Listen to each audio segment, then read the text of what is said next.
Welcome to another episode of Lead with Curiosity. Today I am joined by Aaron Schavey. He's a key account manager for a business called Servomex. He's based just outside of Chicago in the United States. And Aaron's expertise is, as his job title would suggest, key account management. He's fantastic at building relationships. So he's going to share some of the insights into what it takes to build a long-lasting relationship rather than just trying to chase a sale. Enjoy the episode. Okay, so I'm delighted to be joined today by Aaron Schavey, key account manager at Servomex, based just outside Chicago in the United States. Aaron, thank you so much for your time. Delighted that you can join us today. For those listening, I guess a bit of context first to start with. Who are Servomex, and how did you come to be a key account manager there, if you don't mind me asking? Who is Servomex? Well, that's a great question. Servomex has been around for decades. I've only been with them, I'll be coming up on my 8th year, but Servomex is a gas analytical company. And what that means is they provide solutions and products to measure specific gases for certain processes in very specific industries. They're broken up in two divisions, IP&E, which is industrial process and emissions. That's the side I'm on, as well as the P&S side, the purity and specialty gas, monitoring gases and the quality of products made by the gas manufacturers. Several different technologies, lots of different products, but at the end of the day, their main goal is to measure specific gases for very specific customer needs. Okay, thanks. And in terms of your role then, as it sounds very technical. Have you got a technical background? How did you come to be a key account manager in that sector? Oh, how did I get into selling gas analyzers for Servomex? That's a good one. So when I was 21 years old, which was 19 years ago now, I actually worked as a contractor for clients in conjunction with the United States EPA, as well as local state environmental agencies in the USA, as well as other parts of North America, Europe, and other parts of the world. If you are a manufacturer of something where there's power, gasoline, chemicals, you have emissions limits that you are required to stay under annually. And what we would do was go to sites, physically test the emissions coming out of polluting sources, do all the math and chemistry, quantify that to report to the EPA to make sure that this customer of ours was in compliance with what their air permits allowed. And how that relates now to Servomex is Servomex was the manufacturer of some of that equipment. So the long story short is I was an end user of Servomex equipment starting 19 years ago. About 8 years ago, I started selling Servomex equipment through a rep company, as well as other brands, but Servomex was one of our products that we were pushing throughout the Midwest here in the United States. And at some point, Servomex approached me to work directly for Servomex. And 8 years later, here I am still selling Servomex analyzers to people in the Midwest, the parts of the Northeast, and all of Canada.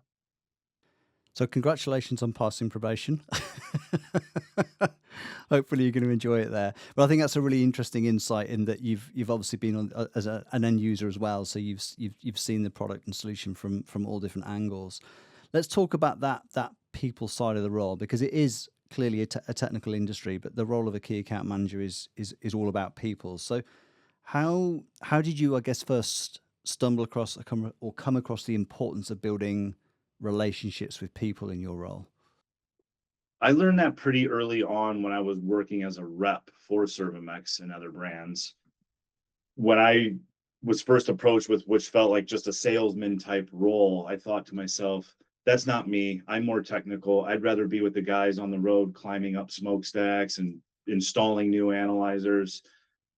That quickly changed as my life changed and I started to, have a daughter and got married and all that. And they preferred to see me at home more. So I learned pretty early on that when a customer is calling me or Servomex looking for say a gas analyzer, it's not because they were saving up their bonuses and their pouch change to one day get a shiny new gas analyzer. It's often because they need to meet some type of requirement, whether that's air emissions, safety, process control. So I learned very early on that it's typically just a person going to work that needs a solution, and now they've got a hold of me. And it is my job to help them understand what it is they need specifically and make some recommendations for that. And there's several other companies out there that you could call competitors or industry adjacent to us that also provide similar solutions. But at the end of the day, it's the relationship with that customer, making sure that that customer and client feels heard and taken care of, that will continue to build that relationship over time. So it's not just getting the one-time order, it's trying to build the relationship that we can work together for years and years. So it's all really truly founded on trust. So much to unpack there, but that trust piece I think is absolutely key. So what you're really saying is focus on the end user, focus on what their problem might be, rather than go straight in with the solution and try and, it's that classic push pull sales approach, right? How do you approach that conversation where respectfully sometimes people don't necessarily fully understand what their problem might be? So how do you go about taking them through that process? It always starts with a short conversation. And the first thing I will almost always ask a potential client is, why are you calling me? What it is that you're trying to accomplish? Is this regulatory? Is this internal company wide? Are you just researching? What is the reason that you reached out to Servomex? And why are we on this call right now? And I let them talk. If you let people talk, they will give you usually more than enough information for you to unpack. And then I can go in with the technical questions and fine tune and help them understand what their needs are and what we might be able to provide. But right out of the gate, you let the customer talk and explain to you why that they have reached out, and hopefully they have an idea of what they're trying to accomplish. So it really just starts with an initial conversation, unpack the information you get, and build from there. Okay. And in terms of some of the I'm just trying to think of people listening to how would you structure a call? Do you go into those conversations with set questions that you would ask, or does it really very much depend on what that opening spiel is that they give you? I start with Right. the opening because in the industry that I'm in, we work with all sorts of different customers that are doing all sorts of different things. So even though our product works in many different industries, the applications are much different. Um, After a conversation has been had, we will, I'll send off what we call an application data sheet, which is just a collection of information. Say, hey, fill this out for me. Put as much information in there as you can. That allows me to go back to our applications engineers or product managers and have discussions before I go back to the customer the next time and say, I've had time to review, the notes from our conversation, your application data sheet. Here are some solutions that I think might be able to fit your application. Let's discuss again. And some are much quicker and some are much easier, but I always start with just an open conversation that starts with, why are you calling me today? What's the reason that you sent me an email or picked up the phone? So staying curious. I think what's really interesting there as well is you're not trying to complete that transaction in one call. It might take several calls. And I guess, people listening, some products, it is quite transactional. It's a one-off sale, but others can take months, years even to cross the line. So you're not trying to rush the customer. You're trying to genuinely seek to understand what their views are. And I guess, Aaron, that process of them filling out that form must be quite cathartic for them as well, because it's encouraging them to think about what they need and why they've called you, right? Absolutely. A lot of times they don't fully understand what their needs are. They just see that a regulation has come down or a new requirement internally from their company has come down, and they've already got other stuff on their desk they're working on. This is just one more thing that got piled onto them. My goal is typically to get as much information from them up front so they can put that burden on me. It's my job to understand what their application is and how Servomex products may be able to fit their needs. So You never want to put it, at least I don't ever want to put it all on the customer and say, you need to tell me exactly what you need and I'll send you a quote and then you'll give me a PO and then I'll jump over to the next customer. We provide solutions. We're not selling widgets. This isn't something you want to go buy off the shelf. Many of our products are configurable to specific customer needs. It truly is a solution, not a widget. Yeah, yeah. No, it makes complete sense. Now, you mentioned earlier that there are competitors, other organizations out there that will offer a similar product, and that's true of most industries. So I'm curious as to how do you differentiate yourself? And I guess the key word there is yourself, if your product and or solution can be purchased somewhere else. Sure. And I want to preface by saying, when a customer comes to me and I've got all their information, if I don't believe that Servomex is the best fit for their application, I will tell them that up front, and I will even often make recommendations to our competitors or adjacent principals out there. Because at the end of the day, my goal is not to just sell them on the Servomex product. It's to sell them on me, Aaron Schavey, as their key account manager, so that they can trust me to help provide them the specific solution for that specific application they have at their facility. I do it all the time. Servomex is actually great at this. We don't like to sell analyzers or other products if we're uncertain of their performance in that application. If I have a lot of confidence that we are the best option for them right now, we will move forward with a quotation. And like you said, sometimes that purchase order will come quick. Sometimes it takes 2 years, 3 years, 4 years. But again, the honesty and trust portion of it is so important, because that's how you build a long-lasting relationship with the client. I might not have a solution for them every time, but many times I will. And I guess there's every likelihood that if you don't have the right solution today, they'll remember the fact that you were honest, you told them that, and they may well come back to you in the future. So this comes back to your point about long-term relationship building, chasing a relationship, not a sale. Exactly. That's exactly that. I have a handful of customers that will check in with me almost monthly. Hey, I've got this application. Is that you guys? Me? Yeah, it sure is. Let's move forward with collecting some more information and I'll get you a quote. But oftentimes it's absolutely not. Let me recommend company X to you. And if I don't know who the best fit is for you, I'll go ask some colleagues and applications engineers and some other people in the industry that I've known for years and ask around. And I will come back to you and make another recommendation. And if I can, I'll even provide you contact information to get a hold of them. It happens all the time. But that's, again, that's a relationship built on trust. And that word trust keeps coming through, which makes a lot of sense. Aaron, I'd love to get your opinion on something. I hear a lot of sales professionals talk about selling on value rather than price. And I'm not asking you to comment specifically on Servomex products, but there are a lot of industries where a buying decision is very sensitive on price. Essentially, I'll go to. So what's your take on that? Firstly, what's your interpretation of selling on value rather than price? And how do you go about doing that in a competitive space? Sure. And there's no one size fits all for each customer, because typically I have found you're selling on value / features, price, or delivery.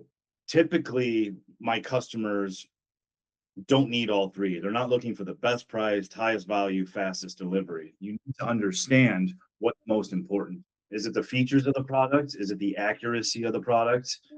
Or is it the price? Or is it how fast can I get this product in my hands? Every customer is different. It's my job to understand their needs and make recommendations around that.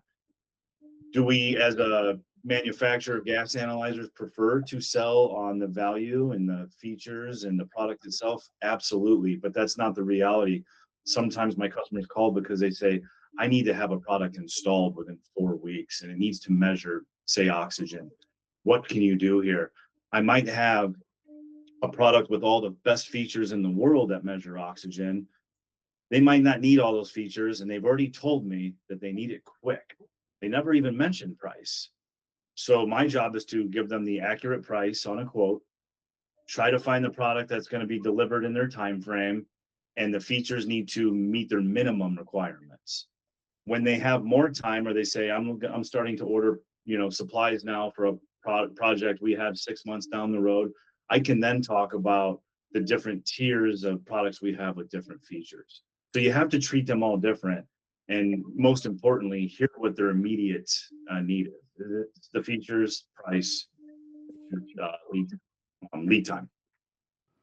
I completely agree with you. It comes back to listening, but I think also having the courage not to just talk about everything you do, because it's no good asking really bespoke questions and getting the needs and then just doing the plug and play and just saying, right, here's a download of everything we do. Take your best shot.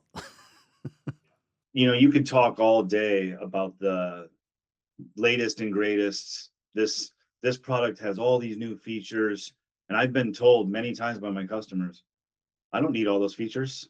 I've been using the legacy model of that analyzer for years, and it's worked great. I never asked for all these features. Whereas a customer in a very similar industry will say, that's great, we've been looking for more features. So everyone's different. It could be the exact same industry. I could have two identical companies with different names on the buildings, but internally their needs are simply different. I guess that's why you've been doing it as long as you have, right? Because there's that curiosity to keep finding out what individuals need and then give them the solution they want. Um, are there any other habits? I use that word deliberately because knowing you as I do, you're very proactive. You're not a reactive person. You've talked a lot about building long-standing relationships. I don't see you sitting by the phone waiting for it to call. So, in terms of those cultivating longer-term relationships, what habits do you have to make sure that you stay on top of those and you're being proactive without being interfering? Well, it's really important that you got to remember the sale is not over once you get your purchase order. It's really important, and I have found that almost everyone truly appreciates it when you check in on them or just give them updates the process. Hey, I've talked to the factory. Your product is still on time and on schedule to be delivered by that date we promised.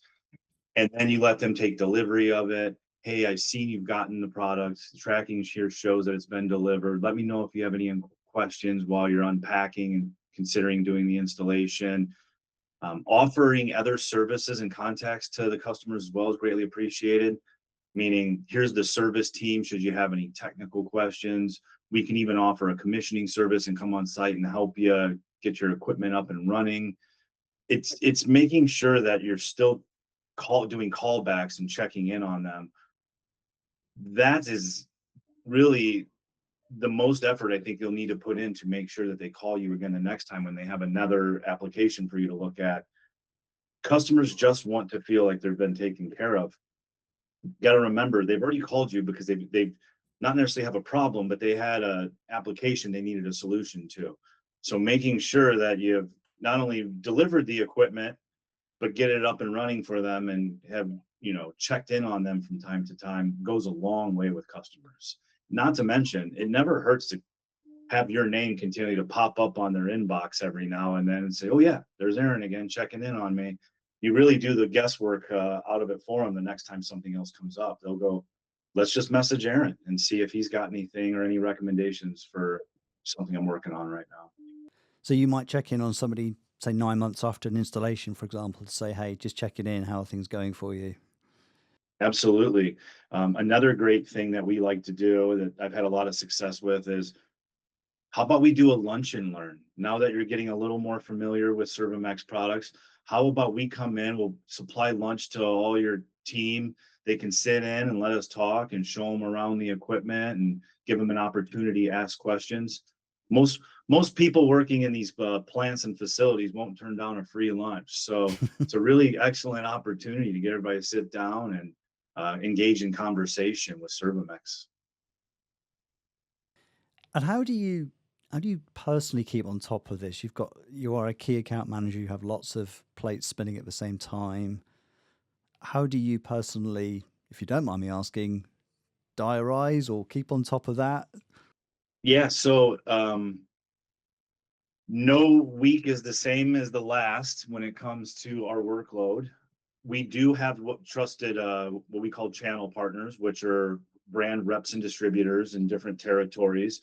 So a lot of it is trusting and training those teams to go out and act as representatives and distributors on Servomex behalf. Since I can't be in 15 different states or 2 different countries at the same time, you have to build a channel partner team that you can trust to go out and represent and have some of these conversations for me in the field with customers.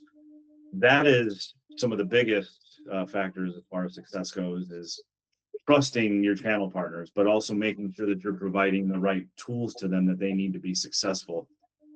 So that was piece one.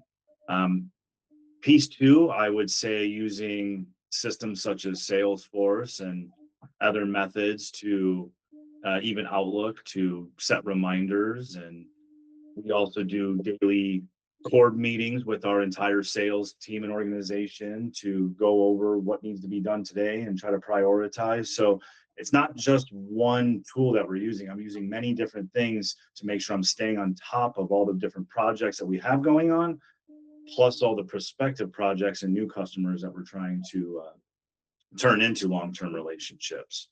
That's brilliant. Thank you. Really insightful. If we were to go back to, I mean, listen, you look fresh as a daisy anyway, annoyingly fresh, Aaron, to be honest with you. But if you go back to the very early part of your career, you're just starting out and you're going back and you're giving yourself some advice, what would you say to young Aaron Schavey about how to maximize the career? What are the lessons learned?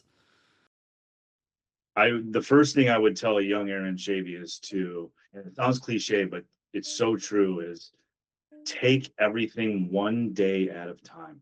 I have very successful days. Everyone come to work and I have really, really good days. And then I have the polar opposite of that on the following day. That doesn't mean it was a bad week. And sometimes it's really easy to only remember the bad and forget all about the excellent accomplishments that you had just yesterday or a week ago or a year ago or 15 years ago in my career. Take it one day at a time. Today might not be the best. Tomorrow's another opportunity to get after it again and turn things around.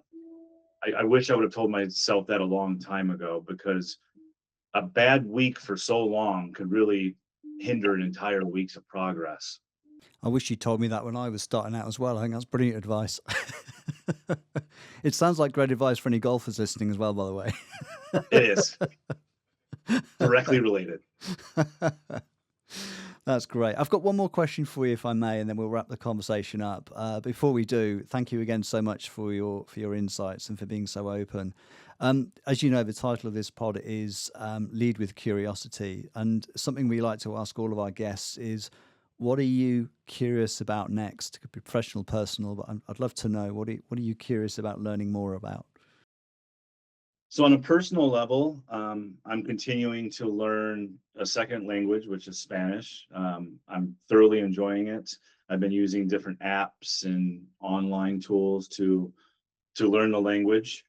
I am curious to be able to start traveling to countries where they speak Spanish as their first language, to immerse myself in it and see how well I really do.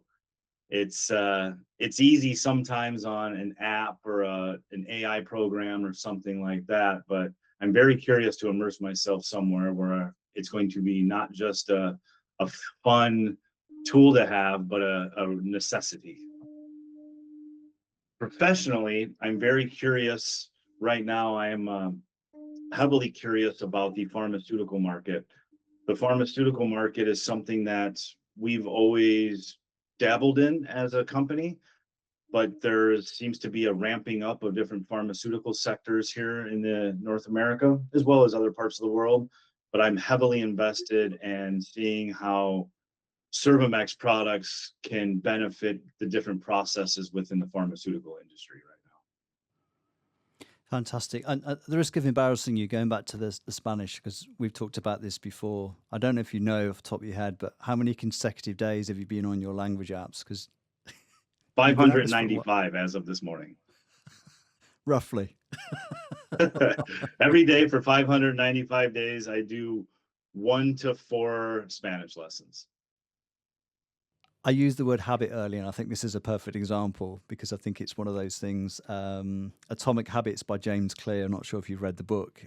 Well worth looking at. It talks about that compound factor, the doing the little and often, and get into the habit of that. I think that's a really great example of doing that. Aaron, it's been an absolute pleasure. Thank you so much for your time. I really appreciate it, and I look forward to speaking with you soon. Thank you so much for having me. I thoroughly enjoyed it. I look forward to speaking with you again. What a fascinating conversation with Aaron. I've worked with Aaron for a number of years, and I think for me, what really came through was that importance of trust. He's not just interested in selling a product, he's really interested in finding out the genuine needs of the individual, to the point that he even said if he doesn't have the actual product or solution, he'd be even happy to recommend one from a competitor, because he's interested in them knowing him as a trusted advisor, not just a supplier. And I think there's a lot we can all learn from that. So I hope you enjoyed the episode. Thank you so much for all of you who have hit the follow button. If you've enjoyed the content and you'd like to hear more or listen to some previous episodes, please press follow, and we'll see you next time.